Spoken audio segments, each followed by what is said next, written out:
Hey folks, Jamie Lundell here. Today what we're going to do is go over a little bit of leather carving, just as a way to kind of spruce up any sort of sheaths that you're making.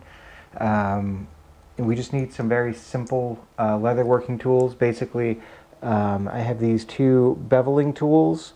You can get at any leather working shop. I have one super narrow one and one fairly wide one. You know, for doing straight lines, and then for getting into curves and things of that nature. The other thing that you're going to want is, you know, again, I have my design drawn up on some graph paper. It allows you to keep things fairly symmetrical and whatnot. And then the other big thing is some parchment paper. And we'll get into all of this in a minute. But also you'll want a, what is this, a ballpoint pen, right? Something, and if not a ballpoint pen, something that comes to a point but is not sharp.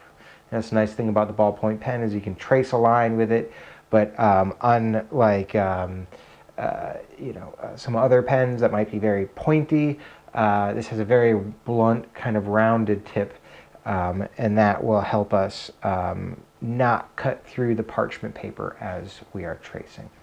So, and you're also going to need some leather and a way to wet the leather down. And you can do that with a damp sponge. I have a spray bottle. You go to the 99-cent store or dollar store or whatever and pick up a spray bottle, and that way you can wet your leather in order to case it in order to start doing your carving.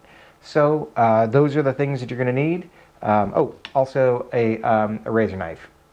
This guy is not particularly sharp, which will work to our advantage, and a hammer, obviously. You always need a hammer, let's be honest.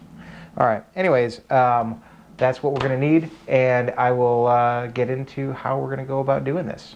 What we have going on now, I have my design. It's just kind of a little scroll work that we're going to put on here. And for this point, I'm just going to use a pencil. Which I guess I didn't list in our things that we need. You could also use the ballpoint pen to do this, but you're going to want to trace your design. The nice part about this is that you can find your design wherever. You can, you know, if you find something that you want to print out, you know, you can do that. And then you have the ability to redo it as many times as you'd like. You're not using up your original in order to make the final piece here. So there we go. And then this guy. Scroll here, and this guy has a scroll there. It's a little different from what my original drawing was, but that's fine. Alright, so a very simple piece here. I'm also going to trace out the box that it's going to be in.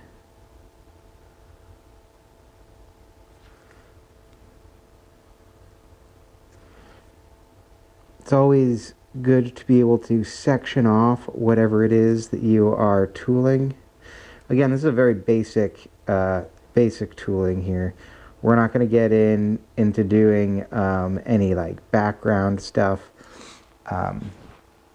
which you know, ends up you end up using punches that have different textures on them to do a lot of that background kind of stuff.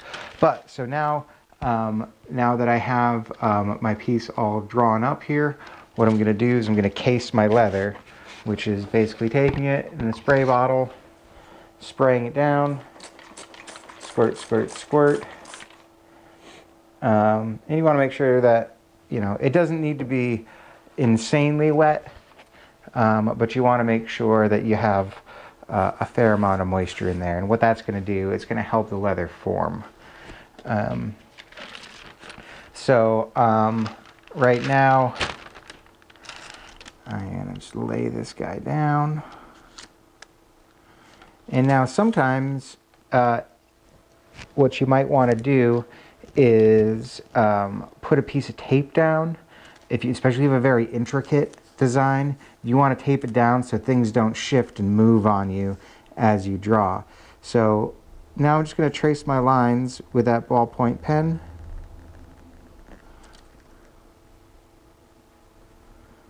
Since my design here is very simple, I'm not going to have to take a lot of rest or move around as I'm doing this. I can just go ahead, trace my lines out.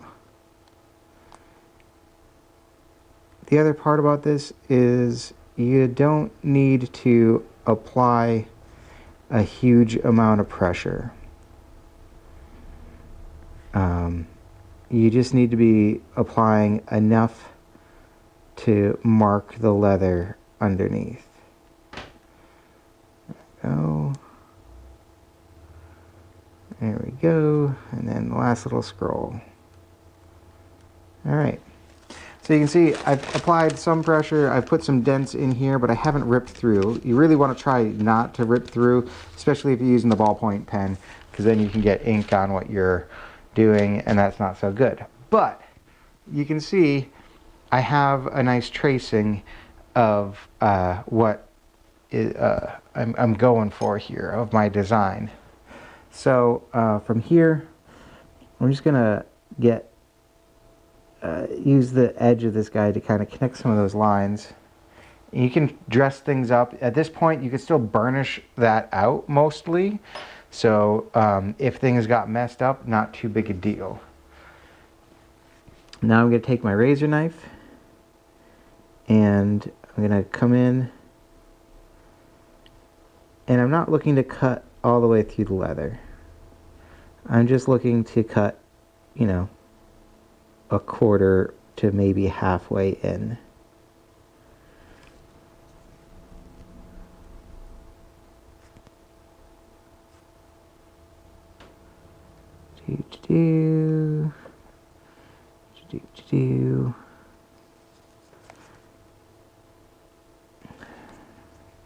And now, once I get all this cut in, what I'm going to look to do is, this part gets a little bit more tricky, cutting these scrolls.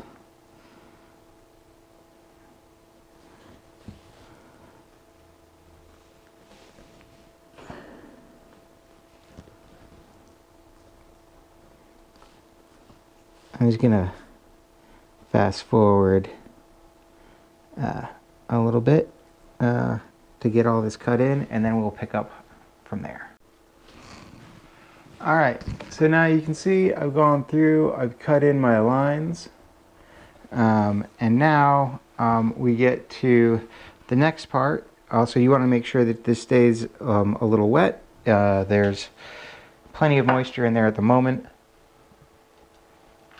So now it is time to go ahead and I'm going to use my small tool here to go in and set in my lines. Now, what this is doing is I'm picking one side of the line and I'm pressing the leather down on that side.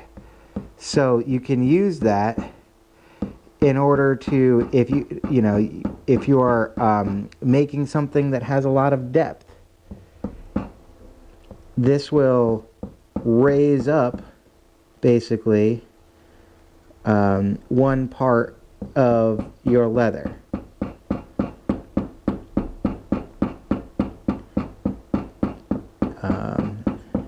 And I guess by raise up, you're pushing part of it down so it looks like the other part is raised.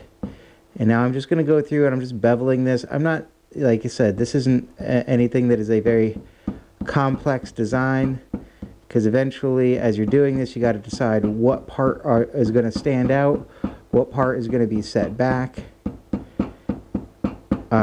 And also the thing to remember is, as you're going through and doing this, if one part doesn't seem like it is looking quite the way you want, you can always go back and adjust it. It's one of the things about leather, unless you really like gouge it up, it can be very forgiving. You can burnish out a lot of mistakes. But you really want to make sure that as you're doing this, you're going ahead and following the lines that you cut. Otherwise you end up kind of getting this like double line.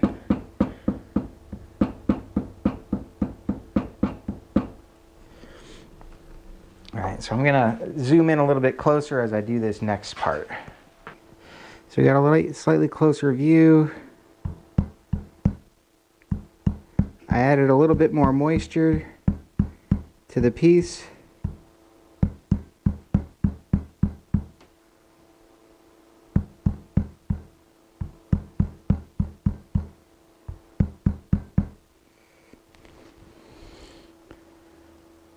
And what that does is it just like helps things be a little bit more compressible.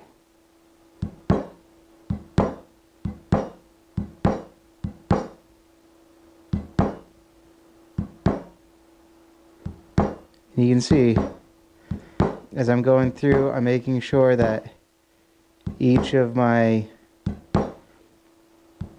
spots that I'm tamping down is fairly overlapped with the other. Right now I'm making a little bit of a scalloped pattern, but that's something that you can always go back and smooth. And just like speaking to the burnishing qualities of leather, you know, if you wanted to leave it scalloped, you could, because that's an interesting look, or you could even just come in here with this and burnish it out, smooth it out like that. So leather can be very malleable and very, I'm not going to say easy to work, but fairly straightforward, where, you know, you have an idea of like, oh, well, I have to do this with a hammer and whatnot, where really, if I wanted to, I could come in here, and if I wanted to apply enough pressure,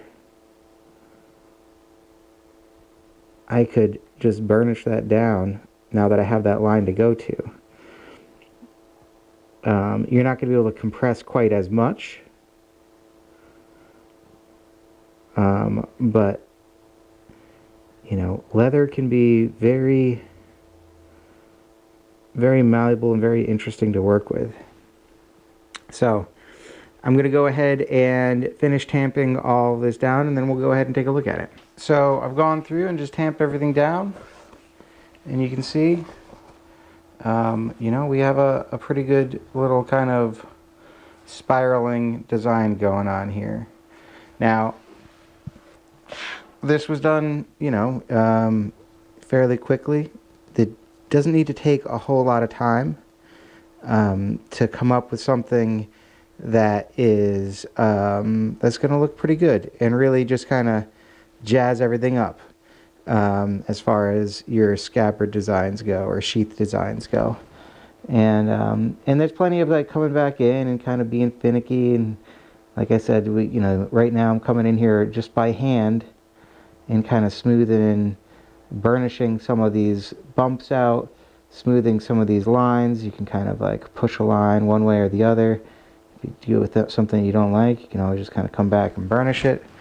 And it's just a good way to jazz up some of your leather work. If you guys have any questions about this, want to know anything more, you know, or have any specific things that you'd like me to demonstrate, leave a message in the comments, and I will do my best to get to it.